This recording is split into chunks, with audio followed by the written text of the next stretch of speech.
여러분, 하나님은 지금도 분명히 살아계십니다. 살아서 역사하시는 하나님이십니다.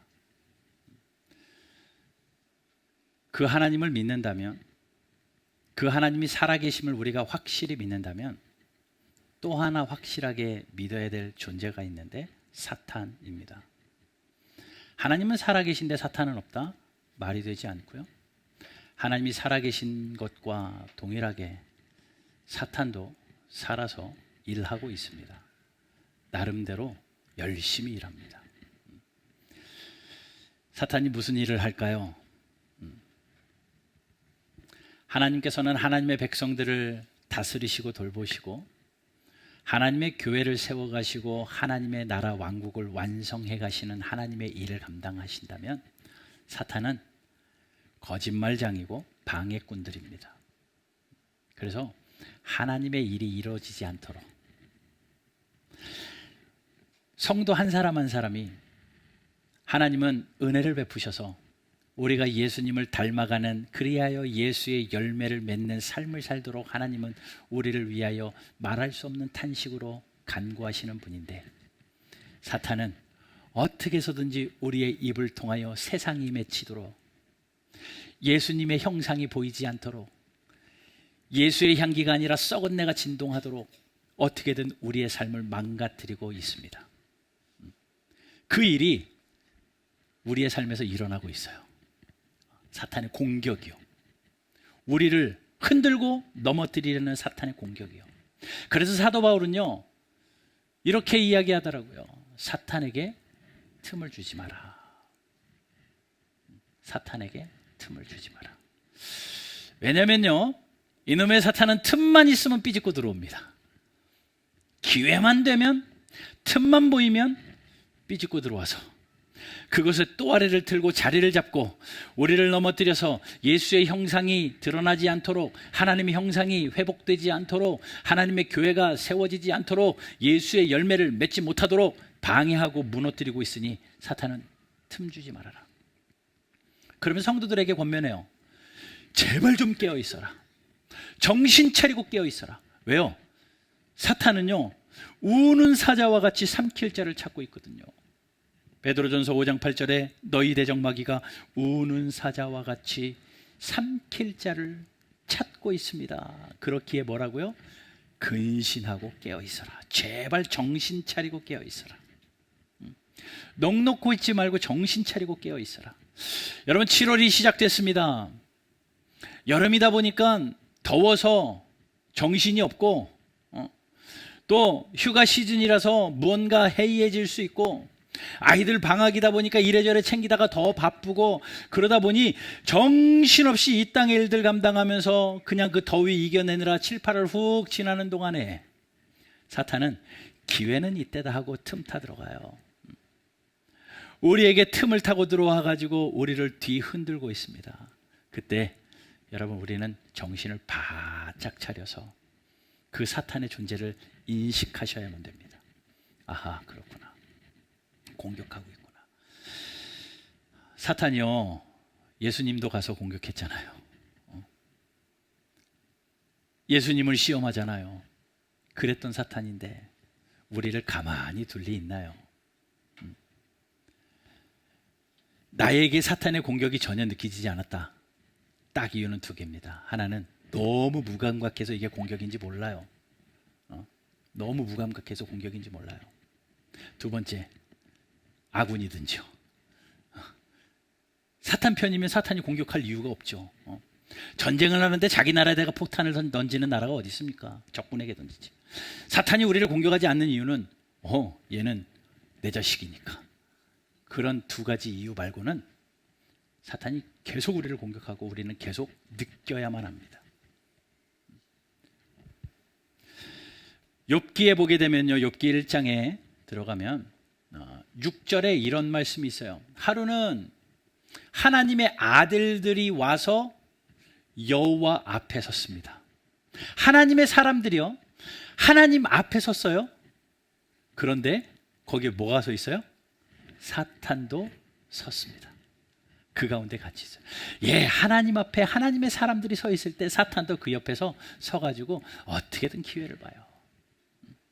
여러분, 예배하는 이 순간에도요, 사탄이 우리를 기회를 봅니다. 예배 끝나고 어디 가야지, 핸드폰 펴고 방해하고 말씀이 들리지 않도록 계속 틈을 가지고 우리를 공격해요. 하나님은 자신 있으셨습니다. 이 욥은 동방에서 의로운 자다. 그랬더니 사탄이 대번에 하는 말이, 하나님이 그의 소유를 주의 손으로 두르셨기 때문 아닙니까? 무슨 이야기입니까? 하나님께서 저 욥을요 저렇게 잘 보호해 주시고 재산에도 복 줘요, 자녀들에게도 복 줘요, 뭐 형통 하니까 그 욥이 하나님 잘 섬기는 거 아닙니까? 사탄이 이간질합니다. 그랬더니 하나님께서 그렇게 이야기하죠. 12절, 여호와께서 사탄에게 이르시되 내가 그의 소유물을 다 내 손에 맡기노라. 하나님의 허락이 떨어집니다. 그래?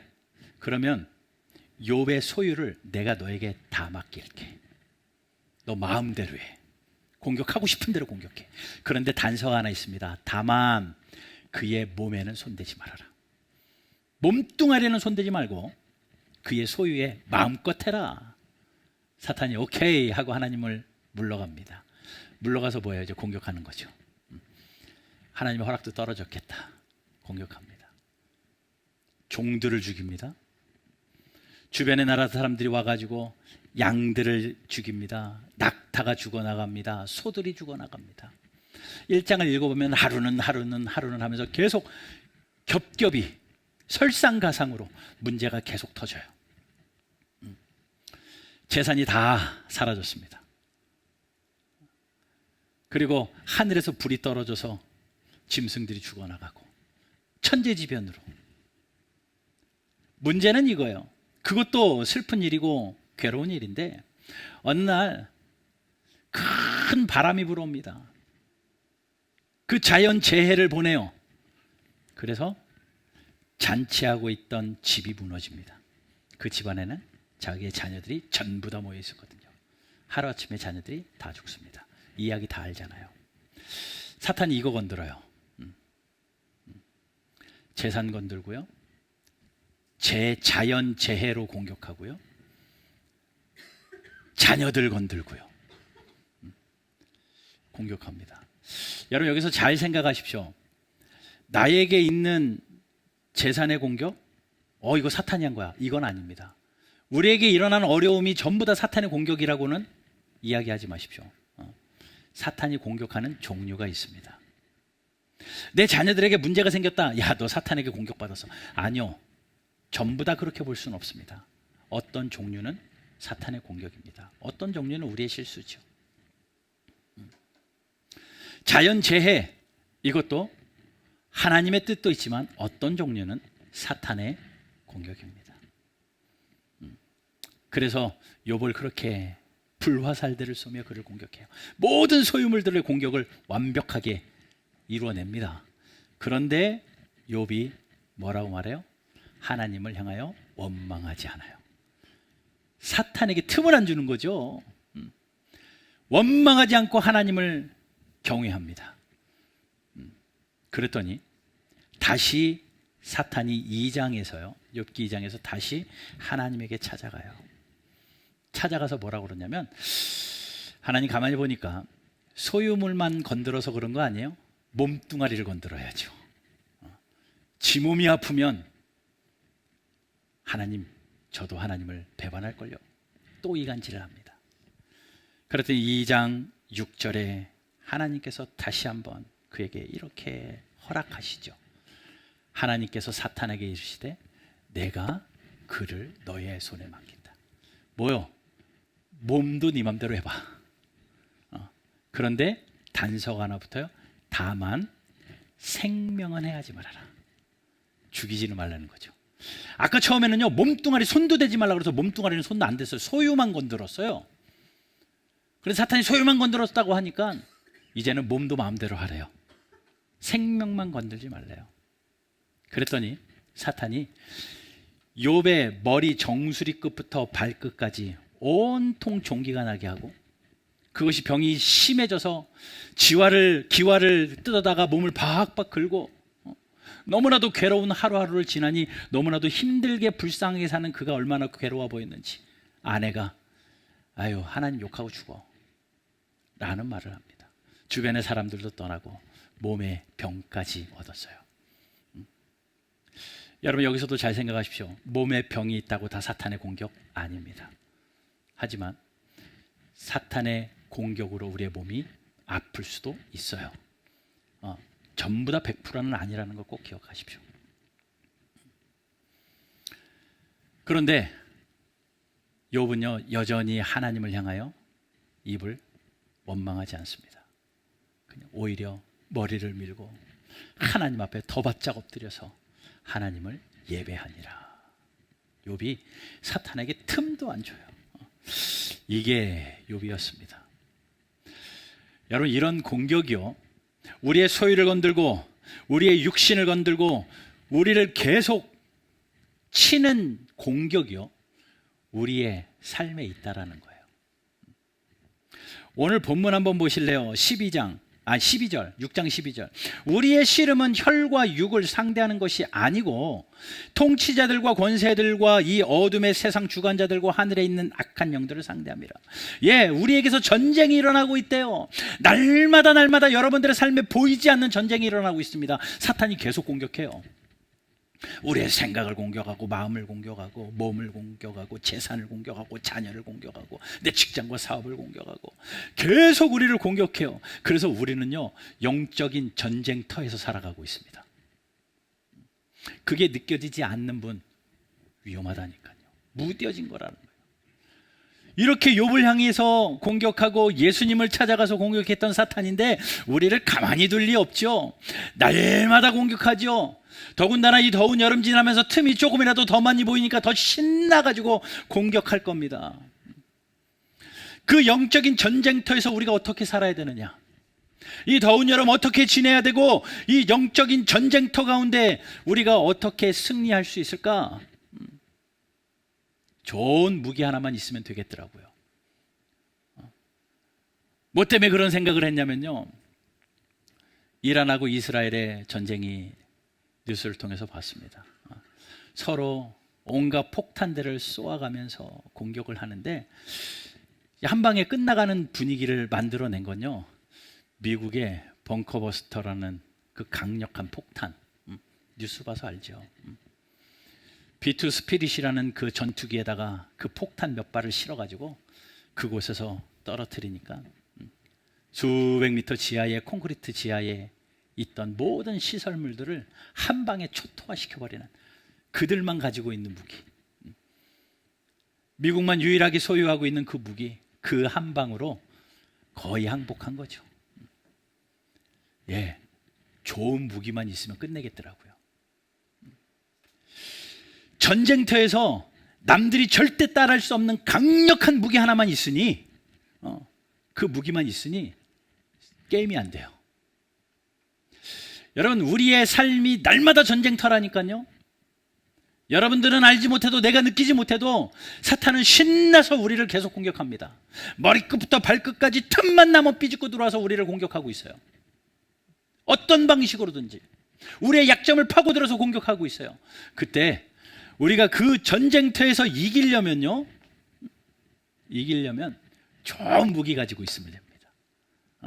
오늘 그 무기 3개 나눠드릴게요. 3개. 진짜 좋은 무기.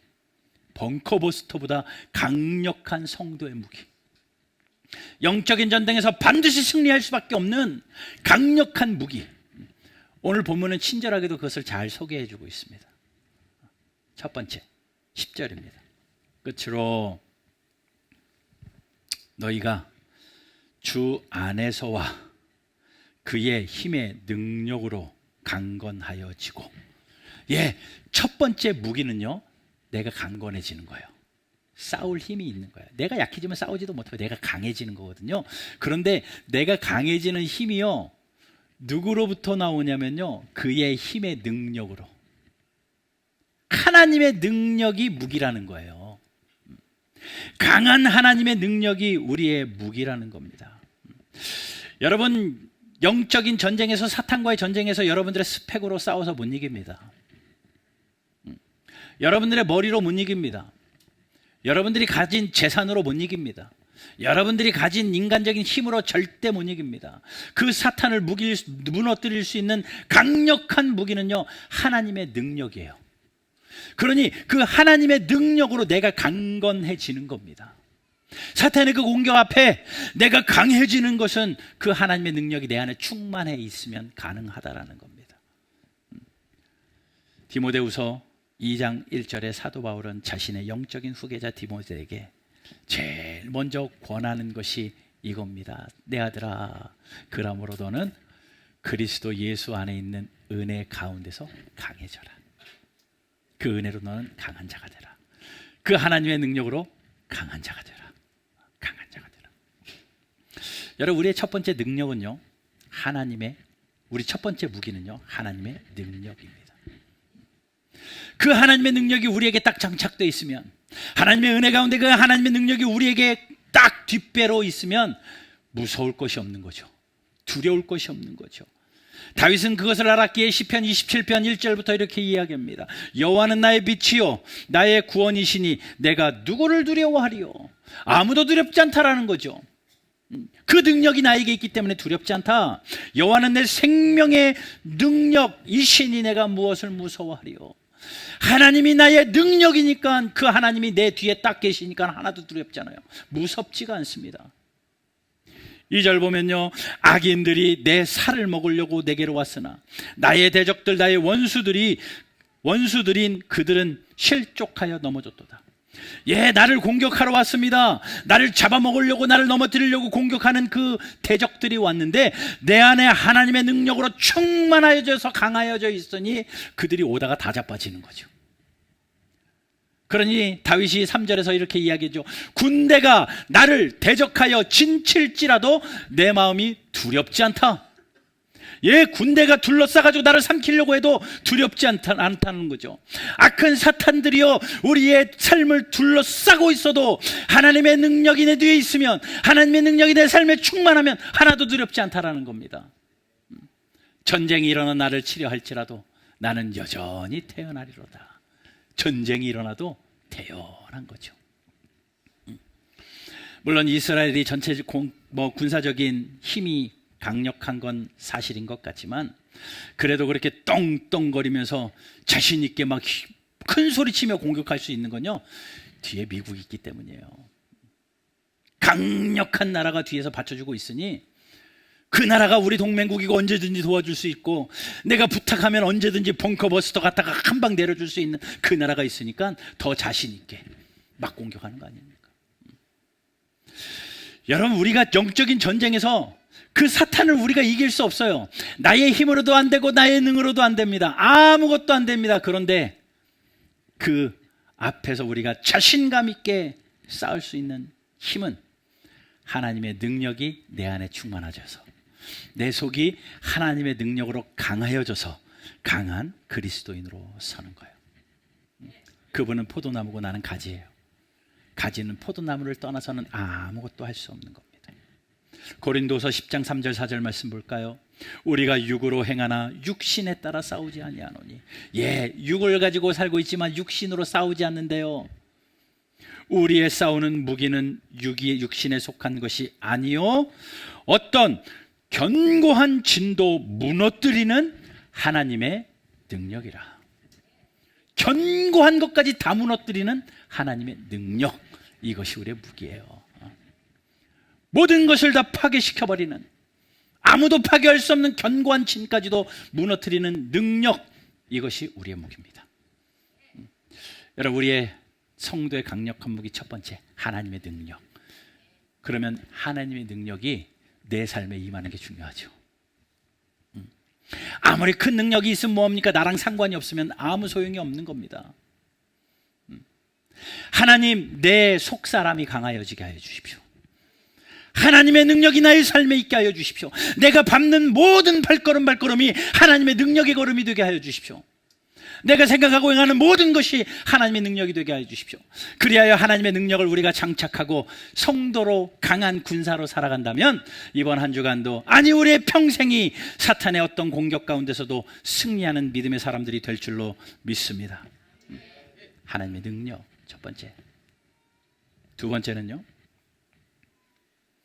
11절, 마귀의 간궤를 능히 대적하기 위하여. 마귀가 간계하게 우리를 대적하고 있는데 그것을 공격하는, 그것을 대적하기 위하여 뭐 하래요? 전신갑주를 입으라. 첫 번째는 내가 강해져야 돼요. 하나님의 능력으로. 그리고 그 위에 강한 군사가 이제는 전쟁을 위하여 전신갑주를 입는 겁니다. 전신갑주를 입으라. 비슷한 구절이 13절에도 나옵니다. 그러므로 하나님의 전신갑주를 취하라. 하나님의 전신갑주를 취하라.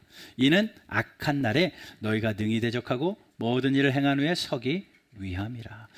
대적하고 서 있기 위함이래요. 서 있다라는 건 승리하는 거죠. 대적하고 승리하기 위해서 뭐 하라고요? 전신갑주를 취하라. 11절하고 13절하고 다른 단어 찾으셨어요? 하나님의 전신갑주를 11절에는 입어라, 13절에는 취해라. 입고 취하는 겁니다. 군인들 생각해 보십시오. 전쟁이 났습니다. 군복을 입고 탄띠를 메고 다 입고 마지막에 총도 취하고 입고 취하는 거예요. 입고 취하는 거. 매일매일 여러분들의 삶은 날마다 전쟁터입니다. 여러분 뉴스 봐서 알잖아요. 그 전쟁터 그 뉴스 보니까요, 어우 무섭더라고요. 하늘에서 막 폭탄이 날아다니고요. 폭탄이 날아올 때마다 그 도시를 시끄럽게 울리는 그 경보음, 잉 하는 소리. 우리의 삶이 날마다 그래요. 보이지 않는 영적인 사탄이 계속 공격해가지고 계속 경보음이 울리는 우리의 삶입니다. 그렇기 때문에 그 경보음이 울리면요, 긴장하고 깨어서 빨리 도망가든지 피하든지 뭘 해야 돼요. 가만히 있다가는요 다 죽습니다. 사탄이 그렇게 공격할 때 우리가 해야 될 건요, 날마다 빨리빨리 입고 취하는 게 필요해요. 한 번 입었다고 끝나는 게 아닙니다. 한 번 취했다고 되는 게 아닙니다. 날마다 하셔야 됩니다. 날마다 입고 취해야 돼요. 아침에 일어나면 옷 입고 출근하기 전에 뭔 가방을 들고 취하는 것처럼 입고 취하는 일이 매일 반복돼야 됩니다. 뭐를요? 하나님의 전신갑주. 할 이야기가 많아요. 거기 6가지가 있거든요.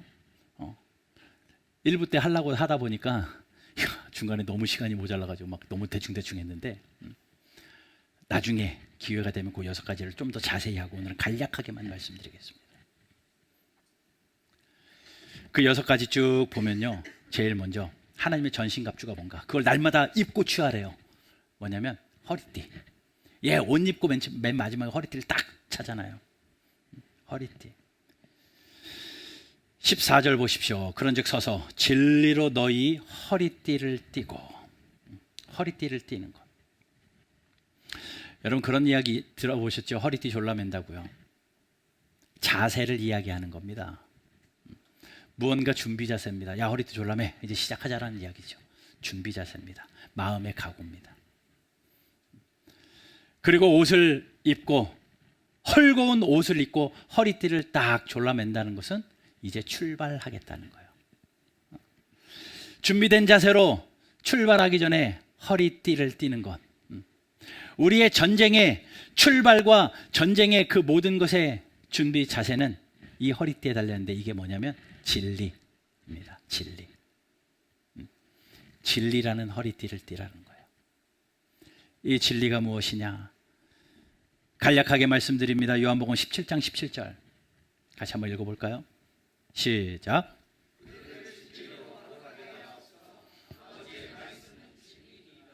아버지의 말씀은 진리. 이 하나님의 말씀이 진리입니다. 또 디모데후서 2장 15절 말씀 보면요, 너는 진리의 말씀을 옳게 분별하며. 진리의 말씀. 분별하며. 그러니 진리로 허리띠를 띈다는 것은요, 하나님의 말씀으로 늘 준비 자세를 가지라는 겁니다. 아침에 일어나서 무언가를 하기 전에 하나님의 말씀으로 준비 자세를, 하나님의 말씀으로 그 의지하는 힘을, 하루를 시작하면서 하나님의 말씀으로 허리띠를 두르라는 거예요. 그거를 입고 취하래요. 입고 취하래요. 날마다. 아유, 주일날 말씀 들었으니까는 뭐 이번 주는 쉬어야지. 아니요. 매일매일. 아침마다, 점심마다, 저녁마다 하나님의 말씀을 여러분들은 읽고 계십니까? 하나님의 말씀을 듣고 계십니까? 하나님의 말씀을 읽고 연구하고 계십니까? 그게요, 허리띠 차는 거예요. 허리띠도 안 차고 전쟁터에 나가면요, 바지 줄줄 흘러내리죠. 아무것도 못해요. 딱 동여매야 그 자세가 되는 겁니다. 우리의 전쟁은 하나님의 전신갑주, 이 허리띠의 출발인데 그것은 진리입니다. 두 번째는요, 호심경. 이 배를 보호하는 호심경, 흉배라고도 하죠. 이 호심경을 딱 붙이래요. 이 호심경은요, 의라고 말합니다. 의의 호심경. 우리의 이 배를 방어하는 이 호심경은요, 우리 안에 있는 내장들, 이 내부를 보호하기 위함입니다. 제일 중요한 게 뭘 것 같아요? 심장입니다. 심장을 보호하기 위하여 이 호심경을 붙입니다. 이 호심경을 붙인다는 것, 그걸 영적인 의미로 의라고 이야기합니다. 우리는 예수님을 믿는 순간 죄인인데 하나님께서 너 예수 믿었어? 그러면 내가 너를 의인으로 보아줄게 라고 해서 우리는 의로운 사람이 됩니다. 의인이 됩니다. 믿음으로 말미암아 우리는 의인이 됩니다. 그러나 그것이 끝이 아니라 그 의로운 행위, 의인의 삶을 열심히 살아서 성화를 이루어서 예수님을 점점 닮아가는 것은 우리의 몫이에요. 자, 심장을 보호하는 호심경이 의라면, 의를 우리가 무엇을 보호하느냐면 내 마음을 보호하는 겁니다. 내 마음을 보호하는 것은요, 의로운 행위예요. 잠언 4장에 보면 지킬 만한 것 중에 무릇 내 마음을 지켜라 라고 말하잖아요. 마음을 지켜라, 생명의 근원이 그에게서 난다 라고 이야기합니다. 그러면 마음을 지키는 것이 중요하구나, 여기서 끝날 것 같은데 그 다음에 그럼 마음 지키는 게 뭐냐 라고 말하는데, 구부러진 말 입에서 멀리하고, 삐뚤어진 말 입에서 멀리하고, 눈도 바로 보고, 눈꺼풀은 내 앞을 곱게 살피고, 내 발도 행할 길이 평탄하고 모든 길이 든든히 하고, 좌로나 우로나 치우치지 말고 내 발이 악에서 떠나게 해라. 이거 전부 다 행위에 관련된 겁니다. 의로운 삶을 살라라는 거죠. 그러니 의의 흉배라는 것은요, 나의 의로운 삶, 예수님을 믿어서 의인이 되어진 것뿐만 아니라 내가 점점 예수님을 닮아가는 말과 행실, 의로운 행위, 이런 것이 우리의 호심경이라고, 내 마음을 지키는 호심경. 여러분, 그러한 의의 호심경 붙이고 성령 충만한 승리하는 그리스도인들 되시기를 주님의 이름으로 축복합니다. 세 번째는요, 평안의 복음이 준비한 것으로 신을 신으라. 신발이에요. 그런데 평안의 복음이요, 준비한 것으로, 준비된 신발을 신으라는 겁니다. 예, 전쟁 나가지고 전투 안 신고 다 뛰어나가는 군인이 어디 있겠습니까? 그런데 준비된 신발. 뭐로 준비된 겁니까? 복음이 준비된 것. 이걸 좀 더 이해해 보려면 이 말씀을 읽어보면 좋을 것 같더라고요. 베드로전서 3장 15절입니다. 너희 마음에 그리스도를 주로 삼아 거룩하게 하고 너희 속에 있는 소망에 관한 이유를 묻는 자에게는 대답할 것을 항상 준비하되. 예, 복음의 준비가 항상 우리에게 있으라는 겁니다. 그러니 평안의 복음이 준비된 것으로 신을 신어라. 이것은요, 언제든지 복음을 준비할 자세로 준비되어지는 것이 그 신이라는 겁니다. 여러분, 누구라도 그리스도의 소망을 묻는 자에게 복음을 전할 준비가 되어 있으십니까? 그냥 교회 다니세요, 이 정도가 아니라 정말 성도로서 하나님의 사랑과 예수 그리스도의 진리, 그분의 죽으심과 다시 사심을, 복음을 전할 준비가 되어 계십니까? 소망에 관한 것을 묻는 자에게 말할 수 있는 그런 준비가 되어 계시냐고요. 그런 준비로 신신하라. 언제나도 복음을 전할 수 있는 그런 준비된 신, 그것이 평안의 복음이 준비한 것으로 신는 것. 그 신발을 신고요. 네 번째는요, 방패를 가지래요.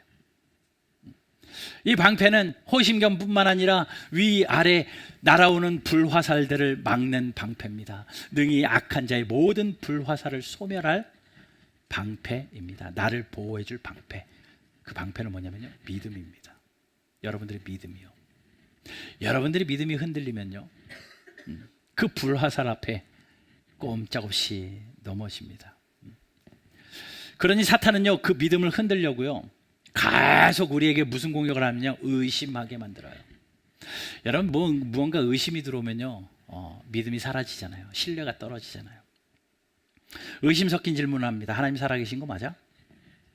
하나님이 너 사랑하시는 것 맞아? 하나님이 도와주시는 것 맞아? 하나님이 널 돌보신다며 진짜 그런 것 같아? 라고 계속 의심의 질문들을 우리에게 합니다. 하와가 선악과를 따먹게 될 때에도 사탄이 그렇게 질문하잖아요. 하나님이 이렇게 하라는 거 맞아? 혹시 너무 오버한 거 아니고 너무 과한 거 아니야? 라고 하면서 의심의 화살들을 계속 쏩니다. 그 불화살들을 계속 맞다 보면요, 의심이 두려움이 변합니다. 두려움이 좌절로 변하고요, 좌절이 절망이 되고요, 절망이 포기가 됩니다. 그럴 때 우리는 믿음의 방패가 필요해요. 히브리서 11장에 믿음이 없이는 하나님을 기쁘시게 못한대요. 그리고 세상을 이기는 승리, 그것은 하나님을 믿는 믿음이래요. 예, 믿음이 우리를 지켜줍니다. 그 사탄이요, 어느 날 가롯 유다를 찾아갑니다. 그 믿음을 넘어뜨리려고 불화살들을 쏘죠. 요한복음 13장 2절에 이렇게 말합니다. 마귀가 벌써 시몬의 아들 가롯 유다의 마음에 예수를 팔려는 생각을 넣었더라. 예, 누가 넣었대요? 사탄이요. 그 생각에, 그 마음에 그것을 넣어서 그 믿음의 방패가 아무런 무용지물이 되게 해버리니 예수 팔아버리는 거죠. 이 믿음의 방패 든든히 소유하는 저와 여러분들 되시기를 주님의 이름으로 축복합니다. 이제 머리에 투구를 써야 돼요. 구원의 투구. 근데 이 구원의 투구가 뭐라고 이야기하느냐면요, 구원의 투구라고 오늘 본문은 그렇게 되어 있는데 데살로니가전서 5장 8절에 보면요, 구원의 소망의 투구. 투구는 뭘 보호하는 겁니까? 머리 보호하는 겁니다. 영적으로요, 구원의 투구는요, 우리의 생각을 보호하는 겁니다. 내 생각을 보호하는 구원의 투구는 어떻게 쓰는 거냐면요, 소망으로 쓰는 겁니다. 그 소망이 어떤 소망이니까 다시 오실 예수 그리스도에 대한 소망, 다시 오실 하나님의 나라에 대한 소망, 그 하나님께 집중하고 그 하나님의 생각이 나의 모든 것이 집중되어지면 그 하나님이 우리를 보호하신다라는 거죠. 다시 오심에 대한 소망을 두면, 다시 오실 예수님에게 소망을 두면요, 이렇게 살지 않죠. 그분께 소망을 두면요, 우리의 생각도 바뀌고 우리의 가치관도 바뀌고 우리의 말과 행동과 행실도 바뀝니다. 그러니 그 구원의 투구를 써라. 마지막으로 검을 가지래요. 자, 보세요. 지금까지는 전부 다 방어용 갑주입니다. 머리 보호, 발 보호, 배 보호, 전부 다 나를 보호하는 것들인데, 보호만 해서 전쟁에서 이길 수 있습니까? 날아오는 미사일만 잘 막는다고 해가지고 전쟁에서 승리할 수 있나요? 승리하려면요, 한 방 날려야 되거든요. 강력한 한 방이 있어야 되거든요. 공격용 무기가 있어야 되는데, 유일하게 공격용 무기 검을 가져라, 취하라 라고 말합니다. 근데 오늘 본문은 그렇게 이야기해요. 성령의 검, 곧 뭐요? 하나님의 말씀을 가져라. 그러니 말씀으로요, 휘둘러야 돼요. 그래야지 전쟁에 승리할 수 있습니다. 자, 하나님의 말씀, 아까 진리의 띠도, 허리띠도 말씀이라고 그랬잖아요. 그것은 하나님의 말씀을 읽고 알고 준비하고 마음 자세라면 이 성령의 검 휘두르는 하나님의 말씀은 뭐냐면요, 말씀대로 사는 겁니다. 하나님의 말씀은 살아서 운동력이 있습니다. 그래서 좌우에 어떤 예리한 날보다도 날이 새가지고요, 관절과 골수와 그 모든 것까지도 찔러 쪼개기까지 하는 능력의 하나님의 말씀, 그 칼을 가지고 휘둘러라. 여러분, 이 하나님의 말씀을 허리춤에만 차고 있으면 아무 소용이 없고요, 빼서 휘두르라는 거예요. 쫙 뺐는데 칼날이 없으면 그것도 문제고, 휘둘렀는데 칼이 무뎌가지고 베어지지 않으면 그것도 문제인데, 살아있는 하나님 말씀을 우리가 잘 갈고 닦아서 삶에서 휘둘러야 되는데, 성령의 검을 휘두른다, 말씀을 휘두른다라는 것은요, 말씀대로 적용하는 겁니다. 적용. 제자 훈련하시는 분들, 제가 맨날 괴롭히잖아요. 적용하셔가지고 나누세요. 적용하고 나누라고 하는데, 그 적용이요, 말씀을 공경용 칼이에요. 공경용. 하나님 말씀을 읽고, 아, 그렇구나, 여기까지는 진리의 띠인데 그래서 내가 어떻게 살아야 되지? 이 말씀대로 내가 오늘은 뭘 하며 살아야 되지? 어떻게 하는 것이 하나님께 영광이지? 내가 어느 길로 가야 되지? 그렇게 하면서 말씀 따라서 한 걸음 한 걸음 삶에서 살아가는 것, 이것이 하나님의 말씀을 붙들고 살아가는 성도의 적용이고, 이것이 성령의 검입니다. 검을 사용할 줄 알아야 돼요. 검을 사용할 줄. 이런 전신갑주를 취하래요. 진리로 허리띠를 띠고, 의의 효심경을, 또 평안히 준비한 신을 신고, 구원의 소망의 투구를 쓰고, 믿음의 방패를 가지고 성령의 검, 이 6가지를 하나님의 전신갑주로 날마다 입고 취하라. 이게 두 번째 무기. 두 번째 무기에 6개가 있는 거예요. 날마다 하나님의 전신갑주를 입고 취하라. 마지막 한 가지, 세 번째 무기는 뭐냐면요, 강력한 우리의 세 번째 무기는 하나님의 임재입니다.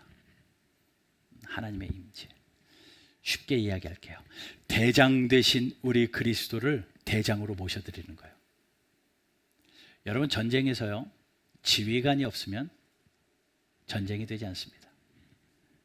이스라엘이요, 제일 먼저 전쟁 공격할 때 보니까요, 지휘부 타격했던데요, 사령관들 전부 다 자다가 죽었던데요. 예, 지휘부가 다 그냥 죽어버려 나가니까 어떻게 전쟁할 의욕이 안 생기는 거예요.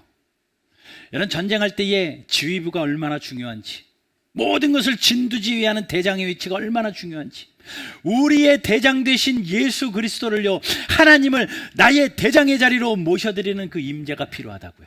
하나님의 임재, 이게 강력한 무기입니다. 그런데 그 하나님의 임재는 어떻게 가능하냐? 오늘 18절에요, 기도라고 이야기해요. 기도. 18절 볼게요. 모든 기도와 간구를 하되 항상 성령 안에서 기도하고 이를 위하여 깨어 기도하기를 힘써라. 예, 항상 기도하고 깨어서 기도하고 힘써서 기도하고, 그러나 나만을 위해서가 아니라 여러 성도들을 위하여 구하라. 예, 여러분, 기도해야 됩니다. 나의 전쟁을 위해서도 하나님 나의 대장 되어 주십시오. 그래야 이 전쟁을 진두지휘하여 주셔서 나의 영적인 전쟁에서 승리하게 하여 주십시오. 날마다 기도해야 되는데, 그것뿐만 아니라 옆에 여러 성도들을 위해서 기도해야 됩니다. 하나님, 내 남편을 위해서, 내 아내를 위하여, 하나님 우리 자녀를 위하여, 우리 목사님을 위하여, 교회를 위하여 하나님 대장 되어 주셔서 진두지휘하여 주셔서 전쟁에서 승리하게 해 주십시오. 이 기도를 날마다 해야 예수 그리스도께서 우리의 대장 되어 주셔서 이 전쟁을 승리로 이끌 수 있다고요. 얼마나 기도하십니까? 주의 능력이 나에게 임하기를, 하나님이 우리의 대장 되어 주셔서 이 전쟁에서 승리하기를 여러분들 얼마나 기도하고 계십니까? 어떤 조사기관에서 크리스찬 성도 한 사람이 75년을 산다고 보았을 때 평균적인 시간을 정리했습니다. 그리스도인 한 사람이 75년을 살 때 그의 삶을요, 이렇게 나눠요. 잠자는데 23년 쓴대요. 굉장히 많이 자는 거죠. 75살 중에 23년을 잠자는데 버립니다. 예, 자야 되니까 어쩔 수 없어요. 그리고 일하는데 20년 쓴대요. 어떤 사람은 일 더 많이 해서 더 쓸 수 있지만 평균이 75년 중에 20년을 일하며 산답니다. TV 보고 영화 보고 유튜브 보는데 9년 쓴대요. 그것도 굉장히 많이 써요. 그런데 얼마든지 줄일 수 있잖아요. 9년을 쓴답니다. 그리고 횡단보도 앞에서 파란불 기다리는 그러한 기다림으로 6개월을 쓴대요. 아무것도 아닌 것 같은데 우리의 인생 전체를 봤을 때 6개월을 횡단보도 앞에서 버린다고 합니다. 아차 뭐 두고 왔는데 이거 어딨지? 이거 어딨지? 물건 찾잖아요. 물건 찾는데 1년 6개월 쓴대요. 어떤 사람은 더 깜빡거려서 2년 3년 쓰기도 하겠죠. 평균적으로 1년 6개월을 뭐 찾아다니는데 쓴답니다. 영화관에 들어가려고 마트에서 물건 사려고 줄 서서 버스를 기다리고 전철을 기다리고 뭔가 줄 서서 기다리는데 몇 년 쓰는 줄 아세요? 5년 쓴대요. 5년. 되게 허송세월하는 것들이 많은 거예요. 우리 75년 중에 그렇게 많은 시간들을 보내요. 그런데 성도가 기도하는 시간이 몇 년일 것 같아요? 성도가 기도하는 시간이 평균적으로 몇 년일 것 같아요? 5개월이요. 5개월. 몇 년도 아니에요. 물건 찾는 것보다도 덜해요. 파란불 줄 서 있는 것보다도 덜해요. 말이 안 되죠. 우리가 영적인 전쟁을 하고 있는데 그분을, 당신을 나의 왕으로 모셔드리는 그 기도의 사람이 되어야 됩니다. 여러분, 기도로 승리하시기를 주 예수 그리스도의 이름으로 축원합니다. 이게 강력한 무기예요. 정리해 볼까요? 사탄이 우리에게 어떤 공격을 해오더라도 우리가 한 방에 해결할 수 있는 강력한 능력 세 가지, 무기 세 가지. 하나님의 능력. 하나님의 능력이 내 삶에 충만해져서 내가 강해지면 승리합니다. 두 번째, 하나님의 전신갑주를 날마다 입고 취해야 됩니다.